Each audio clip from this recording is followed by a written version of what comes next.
Halo, hari ini gue akan bahas satu buku lagi, buku arsitek tentu saja ya. Jadi bukunya judulnya adalah panjang sekali, Construction and Design Manual. Ini serinya ya, Construction and Design Manual, Accessible Architecture, yang diterbitin sama Dom Publisher namanya. Nah, buku ini kalau dilihat ya bukunya warna biru gini, dia hardcover. Bisa kalian lihat di sini hardcover, di sini ada dikasih kayak karet-karet gitu, yang benernya nyusahin gue buat kalau mau nyampul bukunya. Rebek sih, jadi nggak gue sampul akhirnya karena gue nganggap ya sudahlah. Kalau gue buka buku ini, bisa kita lihat di sini bukunya dibagi-bagi lagi gini, lucu. Jadinya nggak usah kalian terlalu ngelihat si daftar isi ya, ada udah dibagi-bagi introduction, public building segala lah di sini ada. Jadi kalian tinggal kayak apa ya? Kayak kamus ya. Lagi buka ini seret gitu. Nah, buku ini sendiri diterbitin sama Dom Publisher. Dan dikarang sama ini ada namanya Philip Meuser. Tapi di dalamnya ada Philip Meuser sama Jennifer Tobola. Diterbitin tahun 2012. Jadi ini buku udah umurnya 11 tahun ya. Udah lama benernya. Tapi menurut gua masih cukup kayak apa ya, cukup relevan lah sama sekarang, apalagi kan di Indonesia lagi banyak ribut tentang accessibility architecture buat orang-orang kan. Nah, buku ini kurang lebih ukurannya segini ya, bisa kalian lihat tangan gue segini, ini 20 x 30 lah kurang lebih, segede A4 kurang lebih. Halamannya sekitar 300 halaman, cukup tebal. Tebalnya segini nih, tebal kan. Terus di sini juga ada ininya, lucunya dikasih kayak pembatas buku. Jadi ini buku kayak lebih untuk pembelajaran ya daripada buku untuk lihat-lihat arsitek sebenarnya. Buku ini dibagi jadi 3 bagian. Introduction, ngejelasin apa itu disabilitas dan perlunya apa aja baik secara teknis, dan dia juga bikin esai tentang itu. Terus bagian kedua memperkenalkan project-project, dibagi jadi public building, nursing house, single family home, sama public space. Lalu ketiga adalah best practice yang isinya teknis ya. Jadi tentang ukuran, bentuk, dan di lapangan itu kayak apa gitu nih. Misalnya gue kasih lihat nih. Masih bagian yang ketiga, best practice tuh. Kalian dikasih lihat bahwa ini misalnya ini ada accessibility, seperti apa sih orang yang accessibility, perlu ruangannya seperti apa, terus pencahayaannya seperti apa gitu, dan ini contoh-contohnya, praktisnya gitu. Terus bisa kalian lihat lagi misalnya tuh di sini ada ukuran-ukuran, tangga segala gitu untuk mereka belok seperti apa gitu, dan dikasih contoh-contohnya seperti apa gitu. Kalau kalian bertanya, kan ini gue udah bahas tentang si accessibility, apa sih bukunya sendiri. Tapi apa sih accessible architecture itu? Menurut gue, kalau yang gue baca dari buku ini, accessible architecture adalah tentang arsitek yang menjawab tentang kebutuhan-kebutuhan dari orang-orang yang butuh accessibility. Misalnya, kalian, yang paling gampang ya, kalian itu cacat misalnya. Itu kalian butuh accessibility tertentu kan, tentu kalian pakai kursi roda, kalian pakai curb, atau kalian penglihatannya kurang.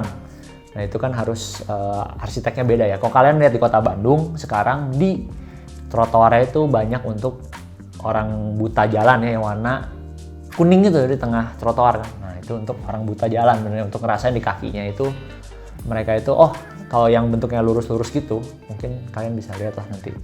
Itu bahwa itu jalan terus. Kalau bulat-bulat artinya itu ada perubahan arah, itu belok gitu artinya.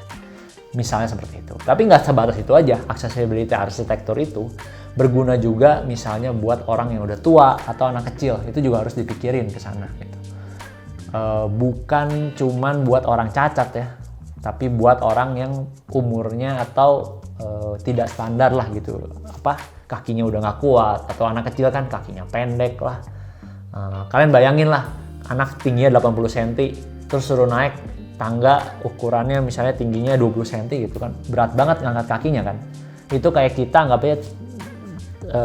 anggap kita naik tangga tingginya 40 cm kan nggak enak kan gitu. Nah, kita berbicara accessible architecture itu seperti itu. Nah, seperti biasa setelah ngebahas tentang si accessible itu apa, kalian bisa akan gue bahas tentang bentuk-bentuk arsitektur apa aja sih yang mungkin ada gitu. Bisa pasif, bisa aktif. Aktif itu maksud gue mechanical ya. Jadi misalnya lift, hidrolik, dan lain-lain itu aktif.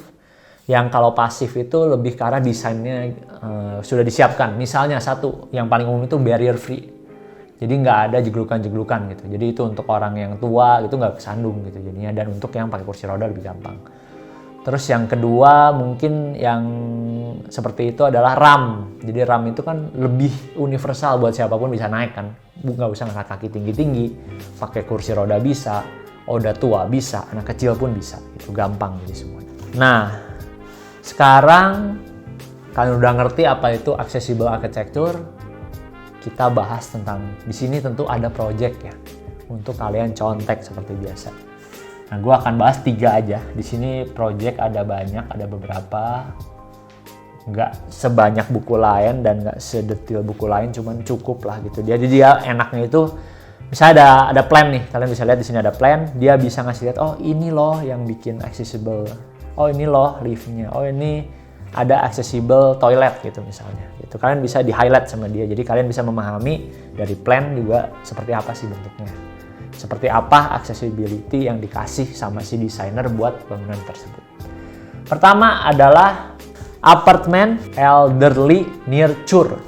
Jadi ini bangunan udah lama dari tahun 2002 dibangunnya itu 2022-2024 sama arsiteknya namanya Profesor Dietrich Schwartz. Susah sekali namanya. Jadi ini bangunan yang ada di Swiss. Di desa di Swiss buat rumah jompo ya. Nursing home itu rumah jompo lah bisa dibilang. Jadi dia itu perlu accessibility yang tinggi dan juga buat ngerawat orang jompo kan udah di akhir hidup harus enak gitu kan, pemandangannya bagus dan lain-lain. Jadi si apartemen yang ini itu deket namanya kota namanya Chur. Gua nggak tahu itu di mana, gue belum pernah ke Swiss. Tapi kalau gue lihat dari gambar ini banyak saljunya, banyak gunungnya, pemandangannya bagus lah pokoknya.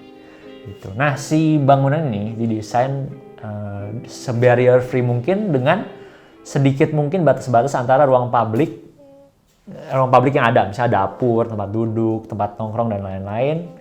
Terus juga banyak detil-detil kecil untuk mempermudah buat orang tua seperti sliding door, nggak banyak perbedaan ketinggian ya. Terus juga ada desain lift yang mudah dimasukin sama kursi roda. Nih liftnya di sini, tuh liftnya di sini. Walaupun dia bentuk dari potongan, ini banyak banget tangganya kan. Tapi dia mempermudah dengan lift dan akses yang cukup banyak. Gitu. Dan mereka itu mudah berinteraksi satu sama lain, jadi lebih enak. Gitu. Nah ini kurang lebih kayak gini, gambaran dalamnya. Oh udah, gambarnya kurang lebih gini. Lanjut, kedua ada single family home. Jadi kita tinggal lihat di sini ya, single family home di Chiemsi. Single family house at the Chiemsi. Jadi dia dibangun tahun 2022 sampai 2004 sama arsiteknya Wesenfeld-Hofer Architekten. Ya. Jadi dia ini si yang punya bangunannya itu lumpuh orangnya. Jadi harus punya bangunannya didesain untuk ada, kita bisa di sini ada rem, ada lift, juga ada kamar mandi. Yang menarik di sini adalah biasa pabrik itu di bawah kan. Kalau di Indonesia pabrik di bawah, private di atas, tapi ini dibalik untuk demi kemudahan si orang yang punya rumahnya. Jadi si private-nya di bawah, jadi di sebelah garasi ada kamar gitu kan untuk dia tidur, ada kamar mandi dan lain-lain. Di atas itu baru ada dapur, ruang duduk dan lain-lain.